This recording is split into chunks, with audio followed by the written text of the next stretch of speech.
اللہ ہمارے لیے کچھ چیزوں کا انتخاب کرتا ہے اور وہی دینے والا ہے اور وہی کسی کو کسی چیز سے محروم رکھنے پر قادر ہے۔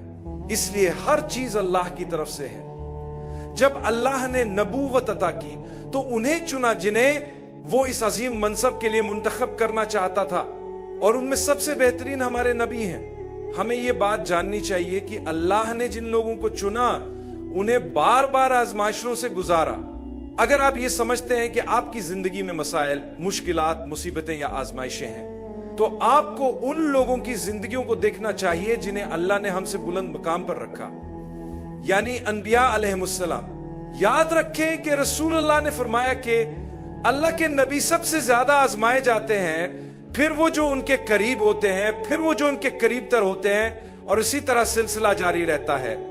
اگر آپ زندگی میں بہت سی مشکلات کا سامنا کر رہے ہیں لیکن آپ مومن ہیں تو یقین جانیے یہ ایک اچھی علامت ہے۔ جب اللہ اپنے بندے سے محبت کرتا ہے تو اسے آزمائش میں ڈالتا ہے۔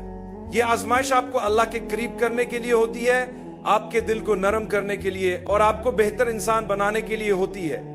اس کا مقصد یہ ہے کہ آپ اپنی ذمہ داریوں کے بارے میں زیادہ محتاط ہو جائیں، گناہوں سے بچنے کی کوشش کریں، اور جب بھی کہیں غلطی ہو جائے اللہ سے معافی مانگیں اور اللہ کی رحمت پر امید رکھیں۔ حضرت زکریا کی کوئی اولاد نہیں تھی اور وہ اولاد کی خواہش رکھتے تھے۔ ان کی عمر کافی زیادہ ہو چکی تھی، مگر پھر بھی انہوں نے دعا کی۔ اکثر ہم میں سے بہت سے لوگ جب شادی کے بعد اولاد نہیں ہوتی تو مایوس ہو جاتے ہیں۔ وقت گزرنے کے ساتھ انہیں یہ خیال آنے لگتا ہے کہ شاید اللہ ہم سے ناراض ہے، میں دعا کر رہا ہوں لیکن اللہ میری دعا قبول نہیں کر رہا۔ ایسے خیالات مومن کے دل میں نہیں آنے چاہیے۔ ہمیں یہ سمجھنا چاہیے کہ اللہ جو کچھ بھی ہمارے لیے مقرر کرتا ہے وہی ہمارے لیے بہترین ہوتا ہے۔ اولاد کے لیے دعا کرنا غلط نہیں ہے، لیکن سوچئے اگر اللہ ہمیں ایسی اولاد دے جو نافرمان ہو، ایسی اولاد جو زندگی میں ہمارے لیے شرمندگی اور مصیبت کا سبب بنے، ایسی اولاد جو دین سے دور ہو اور والدین سے جھگڑا کرے، تو اللہ بہتر جانتے ہیں کہ ہمارے لیے کیا بہتر ہے اور کب بہتر ہے۔ حضرت زکریا نے دعا کی اور اللہ نے معجزہ کرتے ہوئے ان کی دعا قبول کی، حالانکہ بظاہر حالات ناممکن لگ رہے تھے۔ اگر اللہ حضرت زکریا کے لیے معجزہ کر سکتا ہے تو ہمارے لیے بھی کر سکتا ہے۔ میں نے ایسے لوگوں کو دیکھا ہے جن کے 8، 10، 14، حتیٰ کہ 20 سال بعد اولاد ہوئی۔ یہ سب اللہ کے فیصلے ہیں۔ اللہ کی رحمت سے مایوس نہ ہوں۔ حضرت زکریا نے دعا کی، یا اللہ مجھے نیک و صالح اولاد عطا فرما۔ اللہ نے انہیں نیک اولاد عطا کی۔ میں ایک اور اہم پہلو پر بات کرنا چاہتا ہوں جو حضرت مریم کی کہانی سے جڑا ہوا ہے۔ جب انہیں حضرت عیسیٰ کی ولادت کی خبر ملی تو وہ پریشان ہو گئیں کہ لوگوں کو کیا جواب دیں گی۔ یہ بہت بڑا مسئلہ تھا، معمولی بات نہیں تھی۔ میرے بھائیوں اور بہنوں، انہوں نے کیا کیا؟ انہوں نے اللہ سے رہنمائی مانگی۔ اللہ نے ان سے فرمایا کہ خاموش رہو، صبر کرو اور ثابت قدم رہو، ہم تمہاری مشکل آسان کر دیں گے۔ لوگوں نے ان پر جھوٹے الزامات لگائے کہ وہ بغیر نکاح کے ماں بننے والی ہیں۔ کسی پر الزام نہ لگائیں، ہو سکتا ہے وہ اللہ کے کتنا قریب ہو اور آپ کو پتہ بھی نہ ہو، اور ہم اپنی نادانی میں سزا کے مستحق بن جائیں۔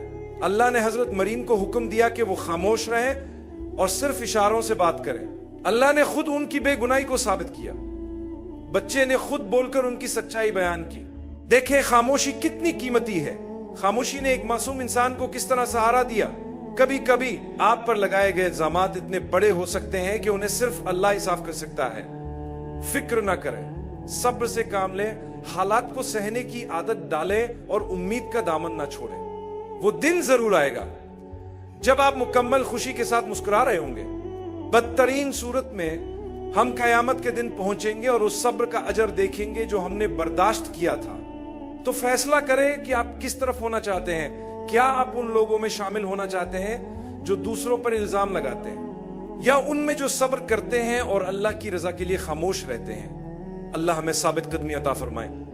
قرآن کی کئی آیات میں اللہ اپنے معجزات دکھاتا ہے، جیسے کہ بدر کے وقت اللہ نے فرشتوں کو بھیجا۔ اللہ فرماتا ہے، یاد کرو بدر کے وقت جب تم کم تعداد میں تھے، اللہ نے تمہاری مدد کے لیے فرشتے بھیجے۔